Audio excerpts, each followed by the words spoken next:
My name is Wright. I am the voice of reason. I speak for the Last Crusade. The popular culture currently sees Caesar, that is, worldly political power, as the savior for all of life's ills. Nonetheless, the deepest battle to the Last Crusade is not in politics, but in the intellectual world, among those who have no power but the pen. This is a battle of ideas. Of the various battles of the Last Crusade, this is the deepest. The reason why I call it the deepest battle is because, like the roots of a tree, the corruption of the intellect serves as a foundation for all other corruptions. If the roots are infected, no health of branch or bough, flower or fruit will long endure. I also call it deep because, as in a buried war bunker, the chambers and salons and ivory towers of the intellectual class are an underworld, hidden from the sight of the common man. And, as in the pits of hell, in the center of those chambers sits the fallen archangel of pride enthroned. The fiery contempt of the powerful to the weak, of the beautiful to the plain, of the rich to the poor, is a weak candle when compared to the blast furnace of contempt of the learned toward the unlettered. Nothing is worse than to see yourself as wise in your own eyes. I speak from sad experience. I have seen what spiritual ruin intellectual pride has worked on the one soul I know best, and seen from the inside. I call this battle deep also because the intellectual world is indeed deep.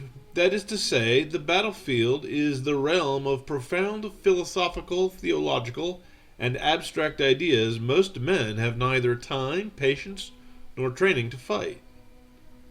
The war of ideas is slow and painstaking, a battle like the deadly tunnel fighting between the mines and countermines dug by sappers to undercut a wall or break the foundations of a fortification. In the wrongly named period called the Dark Ages, the intellectuals of the West were churchmen. They flourished in the monasteries, preserved the ancient learning, invented what is wrongly named modern science. They built and staffed the universities. During the Reformation, a desire for peaceful inquiry into all areas all denominations had in common resulted in the triumph of secularism over scholasticism. Theology was dethroned from her position, and her altars crowbarred into rubble. Metaphysics, once the queen of sciences, was strangled and left for dead. Philosophy was abandoned to monkeys, and flinging excrement replaced reasoned discourse. Reason herself was idolized as a goddess meant to replace God, most obviously during the French Revolution, and then was herself abandoned and trampled underfoot in a twofold attack. The twofold attack was this. When Immanuel Kant proposed that reality and reason were divorced from each other, Nietzsche denounced reason as unrealistic, and Wittgenstein denounced reality as unreasonable. Then with postmodernism, reason was abandoned altogether, not merely as unreliable, but as unjust, a source of oppression. In the pre-modern ages, the common man and common sense upheld the same basic worldview as the loftiest scholar or archbishop. The foremost philosopher, Thomas Aquinas, was not a Satanist, but a saint. He worshipped the same God as his gardener. The clerks, that word means both a man of the cloth and a man of the pen, were loyal to the world they served. The same cannot be said, for example, of scholars like Darwin, Freud, Marx, nor for cranks posing as scholars, such as Jared Diamond, Margaret Mead, Peter Singer, Rachel Carson, and, more to the point, such as Saul Alinsky, who famously dedicated his book to Lucifer. The postmodern ages, common sense is the enemy of the intellectual class, and the common man is seen by the intellectual as something between a mass of marching morons meant to be marched into re-education camps and a mass of raw material meant for social engineers to sculpt through eugenics, genocide, torture, and mass mind control into happy, hard-working insects of gender-free utopia. If only the bourgeoisie caveman could relinquish their gonads, guns, and Bible books, they could be evolved into the promised supermen of Nietzsche, denizens of the realm beyond good and evil. The common man still trusts the moral authority of experts, even though he has generations of experience to show why he should not trust them. And the common man is still impressed with the blood-drinking doppelgangers who slew the living traditions of scholarship, donned their mortarboards, of the deans and leaders of the Commonwealth of Letters assumed their roles and privileges, while mocking, draining, inverting, and slaying all for which the men of the mind once stood. The phrase used in France to explain this is Treason des Clerks, the treachery of the intellectuals. The men we entrusted with our book learning, the guardians of the deep foundations of the strongholds and towers of civilization, the brain trust meant to protect and expand the intellectual heritage of the West, have deeply and entirely betrayed their trust. For modernity, they are the mediocre secular substitute of the magisterium and priesthood. Even though the academic world is their nesting ground and mating ground, we are not speaking here about the corruption of the once noble profession of higher learning. Even though novelists and actors who infect modern entertainment with a poisonous plague of politically correct piety, we are not talking about the corruption of the once glorious calling of poets and artists.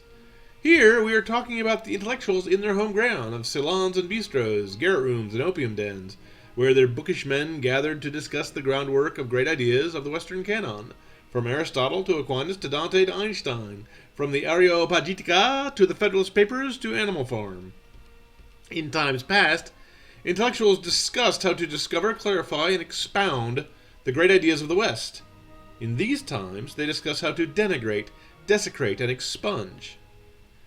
Intellectuals of the second rank, their journeymen and apprentices, form a chattering class of pundits and essayists, men who expound the complex abstractions in simple terms to the common man. In the modern day, the mission of pundits and professors is indoctrination and intimidation. Rare is the postmodern scholar or expert whose name is placed on his work.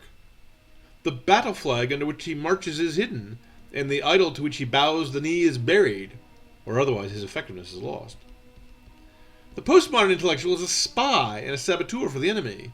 His mission is to use what little prestige and stature prior generations of scholars earned and, by assuming a voice of authority, to discourage and silence what few honest and rational voices there are who remain among them.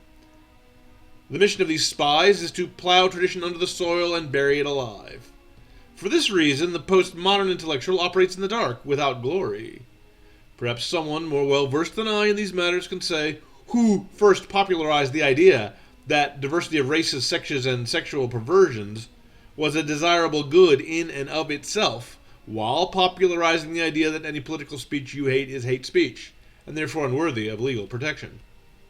Or who popularized the idea that beauty is in the eye of the beholder, or the idea that different races, professions, factions, or even sexes of mankind can neither understand each other, nor should be allowed to portray each other in stories or plays, nor act as elected representatives for each other in politics, nor borrow ideas, hairstyles, accents, art forms, nor food recipes from each other.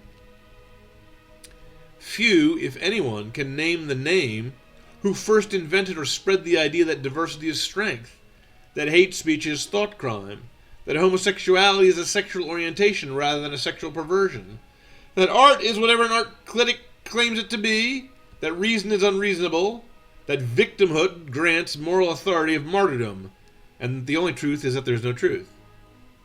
And yet, these are the unspoken assumptions underpinning nearly every newspaper editorial, public lecture, commercial advertisement, film, show, stage play, song, or story broadcast or publicized by the cultural establishment of the Western world. And yet, many a learned man would know, or should, the names associated with the ideas that a man should be judged not by the color of his skin but by the content of his character, that Congress shall make no law abridging the freedom of speech, that sodomites shall not inherit the kingdom of God, that truth is beauty and beauty is truth, and that the most formidable weapon against errors of every kind is reason, that the blood of the martyrs is the seed of the church, and that Christ is the way, the truth, and the life. For the record, these names are Martin Luther King, James Madison, St. Paul, John Keats, Thomas Paine, Tertullian, and St. John. All these evil ideas promoted by the modern and postmodern intellectuals spring from a single source, Antichrist. If there is no God, there is no higher truth, hence all reasoning is arbitrary. If so, neither can there be beauty revealed to the human senses, nor virtue shown to the human conscience. All is mere opinion. If there is no law above human law, all talk of justice is gas, and the only law is the law of the jungle, read in tooth and claw. In such a world, there is no right nor wrong. Words mean only what those in power say they mean, and the speaker's intentions or the truth of heaven be damned. If God is dead, all sin is lawful. More to the point, anyone auto-mesmerized or self-lobotomized into believing this querulous worldview, or pretending to believe it, now has a free license to advocate and seek the retaliation for his high disdain and sense of injured merit. Like Lucifer, such men ever seek revenge against everything normal, decent, happy, and healthy, because the mere existence of happiness offends them. They, who so hate themselves, and it must be said, justifiably hate themselves. Like a golem, they crave the light and despise it. Intellectuals afflicted with this deep moral corruption can exercise their cunning and their gift of eloquence by erecting elaborate justifications and coining solemn-sounding Latinate neologisms to make decency seem perverse and perversion seem decent. Heteropatriarchy, cisgendered sexual orientation, and even the once useful, once innocent word gay are examples of the word fetishes propounded by the corrupt, as are terms like wage slavery and white privilege, and on and on. There is no way, on their own terms, to debate or discuss anything with those who daily call down the curse of the confusion of tongues of the Tower of Babel upon themselves. For there is a thought which stops thought, a philosophy that murders philosophy, and an idea which, if tolerated, is intolerable. That is the thought that reason is too partisan, or too misled by passion, or too limited by race, or sex, or class, or faction, or life experience to be a reliable guide to truth. That is the word that says no words have meaning. Nihilism is the one philosophy philosophers are allowed to reject without further discussion, because the proposition that there is no truth, if true, is false. The proposition that all debate is vain need not be debated, for it cannot be. The conclusion that no reason can be trusted is not a reasonable conclusion. If a man actually believed and lived his life by such blithering jabberwocky, then by definition he could say nothing to support such a postulate, nor would any conclusions fall from it. But pride justifies all its misshapen children. No idea is too twisted, too stupid, and too self-contradictory that a man proud of himself and proud of his intellect cannot find flattering words to justify it. If God is dead, thou art God. This is the pride of Satan in one word. And this is why the nonsense spreads. Only the humble are free from flattery. To everyone else, discovering that no one and nothing in heaven looks down on you, no man is your master, and nobody's opinions is better than yours, comes as a pleasant surprise and a great relief. And the lie of pride is as welcome as a drunken orgy where all things are free. Who can be against freedom? Who wants to spoil the happy party? Not those in whom the pride of Lucifer is enthroned. Even as the fetters of sin close around his neck and wrists, like the chains woven in life by Marley the moneylender in a Dickens story, the fool who says in his heart that there is no God feels as if his bondage is liberating him. The misery that follows upon enslavement to sin, the suffering of the addict, he merely blames on the intolerance of society, and so he seeks revenge for the fact that his unwholesome and distorted desires were thwarted. His mission thereafter is not the pursuit of pleasure, but retaliation against anyone who would shed light into the darkness hiding his sin. Let it be noted that all these ideas are foolishness of the most sickening folly, for they are promoted by fools who neither know nor what will come of their ideas being put into practice, or if they do, they don't care. Either they do not mean what they say, or they do not know that what they say is meaningless. God knows what is in their hearts. Such hearts are too dark for innocent and honest men to imagine what evil lurks there. Let it also be noted that these men are not stupid, despite that they say stupid things. They are not wicked, despite that they advocate wickedness. They are self-deceived by a type of self-deception so seductive that only a saint would not be tempted. For their heirs of education and erudition grants them, in their own minds, the anointing oil of enlightenment, and the privilege otherwise reserved to Caesars and to pharaohs to look down their noses at other men. Again, I speak this as a confession, not as an accusation, for I am one of the intellectuals I condemn. What they are fools. What they lack is truth in their hearts.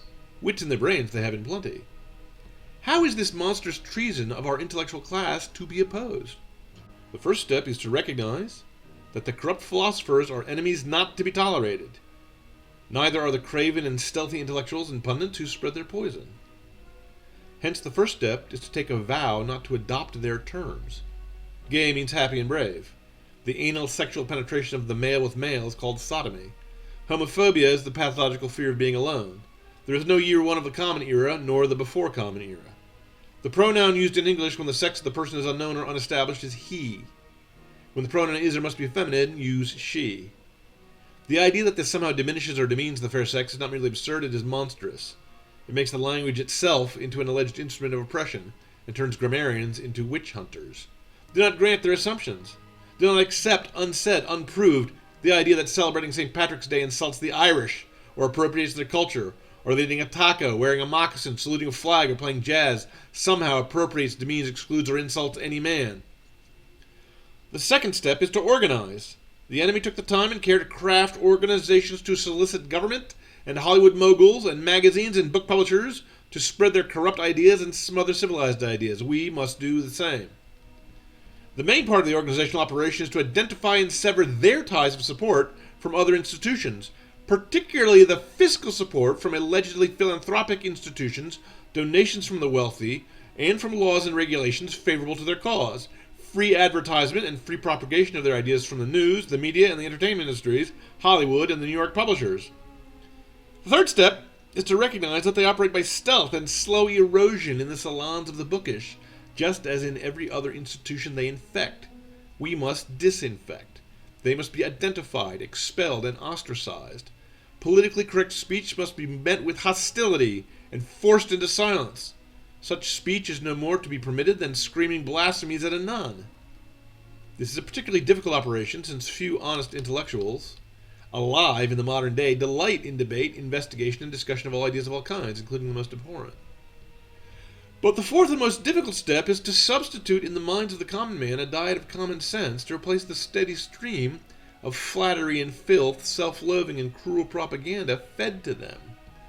The enemy subverted our culture by slow, impatient rot. We can reverse this process by being no less subtle. But we are not subverting, which is undermining from below. We are uplifting from above. We are superversive. We must replace the narrative of victimhood with the narrative of the typically American heroic ideal, namely, the ideal of the self-made man. We must stand ready to explain the reason for the hope we have within us.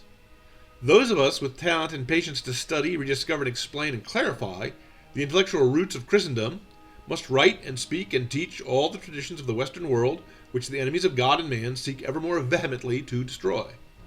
Which means, among other things, we must stand ready to explain why we place no hope in princes and why we expect no man-made paradise. We must explain why the Utopia of Thomas More was a satire, and why 1984 of George Orwell was a cautionary tale, not a training manual. We must stand ready to point out the obvious to the oblivious. We must spread the tragic view of life. Caesar cannot save you. Nothing on earth can save you. Salvation comes from beyond the walls of the world. The enemy promotes a narrative by saying that experts can transfer money from the rich to poor and cure poverty.